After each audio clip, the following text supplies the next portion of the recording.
Hi friends, ಇವತ್ತು ನಾವು ಬಂದಿರೋದು ಮಂತ್ರಾಲಯವು ಭಾರತದ ಆಂಧ್ರ ಪ್ರದೇಶದ ಕರ್ನೂಲ್ ಜಿಲ್ಲೆಯ ನೆರೆಯ ಕರ್ನಾಟಕದ ರಾಜ್ಯದ ಗಡಿಯಲ್ಲಿರುವ ತುಂಗಭದ್ರಾ ನದಿಯ ದಡದಲ್ಲಿರುವ ಯಾತ್ರಿಕರ ಗ್ರಾಮವಾಗಿದೆ. ಇದು 17ನೇ ಶತಮಾನದಲ್ಲಿ ವಾಸಿಸುತ್ತಿದ್ದ ರಾಘವೇಂದ್ರ ತೀರ್ಥರ ಸಮಾಧಿ ಸ್ಥಳವೆಂದು ಹೆಸರುವಾಸಿಯಾಗಿದೆ. ಅವರು ದೇವಾಲಯದ ಸ್ಥಳದಲ್ಲಿ ತಮ್ಮ ಶಿಷ್ಯರ ಮುಂದೆ ಧ್ಯಾನಸ್ಥ ಸ್ಥಿತಿಯಲ್ಲಿ ಜೀವಂತವಾಗಿ ಪ್ರತಿಷ್ಠಾಪಿಸಲು ಆಯ್ಕೆ ಮಾಡಿದ್ದಾರೆ ಎಂದು ನಂಬಲಾಗಿದೆ. ನೀವು ನೋಡ್ತಾ ಇದ್ದೀರಾ ಫ್ರೆಂಡ್ಸ್, ಈ ಗುಡಿ ಅಂದರೆ ಈ ದೇವಸ್ಥಾನವು ಎಷ್ಟು ವಿಶಾಲವಾಗಿದೆ ಅಂತ ನೋಡಿ ಫ್ರೆಂಡ್ಸ್. ಈ ಮಠ ನದಿಯ ದಡದಲ್ಲಿರುವ ರಾಘವೇಂದ್ರ ಮಠ ಮತ್ತು ದೇವಾಲಯಗಳಿಗೆ ಸಾವಿರಾರು ಜನರು ಭೇಟಿ ನೀಡುತ್ತಾರೆ.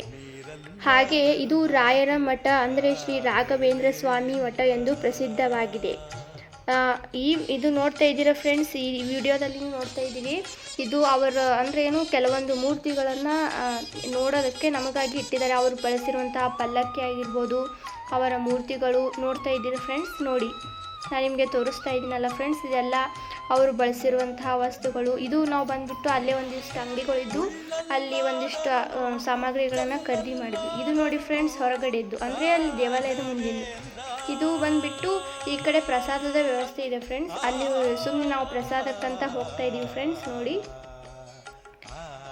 ಇದು ಬಂದುಬಿಟ್ಟು ಸಂಜೆ ರಥ ಇರುತ್ತಾರೆ. ಅಂದರೆ ಇದು ಬಂಗಾರದ ಫ್ರೆಂಡ್ಸ್. ನೋಡಿ, ಇದು ಫುಲ್ಲಿ ಮೇಡಪ್ ಆಫ್ ಬಂಗಾರ ಅಂದರೆ ಪ್ಯೂರ್ ಗೋಲ್ಡ್ ಇಂತ ಮಾಡಿದ್ದಾರೆ ಫ್ರೆಂಡ್ಸ್. ನೋಡಿ, ಇದರಲ್ಲಿ ರಾಘವೇಂದ್ರ ಸ್ವಾಮಿಯವರ ಮೂರ್ತಿ ಪ್ರತಿಷ್ಠಾಪನೆ ಮಾಡಿಬಿಟ್ಟು ಸಂಜೆ ಸಾಯಂಕಾಲ ಎಳೆಯುತ್ತಾರೆ. ನೋಡಿ ಫ್ರೆಂಡ್ಸ್, ಎಷ್ಟು ಸುಂದರವಾಗಿದೆ ಅಂಥೇಳಿ. ಇದು ಹೊರಗಡೆ ಇರುವಂತಹ ಅಂಗಡಿ ಅಂತ ಹೇಳಿದೆಲ್ಲ ಫ್ರೆಂಡ್ಸ್. ಅಲ್ಲೇ ನಾವು ಒಂದಿಷ್ಟು ಸಾಮಗ್ರಿಗಳನ್ನು ಖರೀದಿ ಮಾಡಿದ್ವಿ. ಒಂದಿಷ್ಟು ನೋಡ್ತಾ ಇದ್ದೀರಿ ಫ್ರೆಂಡ್ಸ್ ನೀವು. ನೋಡಿ, ಅಂದರೆ ದೇವರ ಪೂಜೆಗೆ ಬೇಕಾಗಿರುವಂಥ ಸಾಮಗ್ರಿಗಳು. ಇದು ಬಂದುಬಿಟ್ಟು ನಾಗರಾಜ ಅಂದರೆ ನಾಗಪ್ಪನ ಮೂರ್ತಿ. ಅಲ್ಲೇ ಒಂದು ಗುಡಿ ಮಂದಿರದೊಳಗೆ ಅದೇ. ಇದು ನಾವು ಒಂದಿಷ್ಟು ಏನಾದರೂ ಸೇವೆ ಮಾಡ್ಬೇಕಂತ ಮಾಡಿ ಇದು ಅಲ್ಲಿ ಸೇವೆ ಮಾಡೋಕ್ಕೆ ಹೋದ್ವಿ ಫ್ರೆಂಡ್ಸ್. ನೋಡ್ತಾ ಇದ್ದೀರಿ ನೀವು. ಇದು ಬರ್ಫಿ ಪ್ಯಾಕ್ ಮಾಡೋದಕ್ಕೆ ನಾವು ಸೇವೆ ಮಾಡೋದಕ್ಕೆ ಹೋದ್ವಿ ಫ್ರೆಂಡ್ಸ್. ನೋಡಿ, ಈ ರೀತಿ ಮಾಡ್ತಾರೆ ಫ್ರೆಂಡ್ಸ್.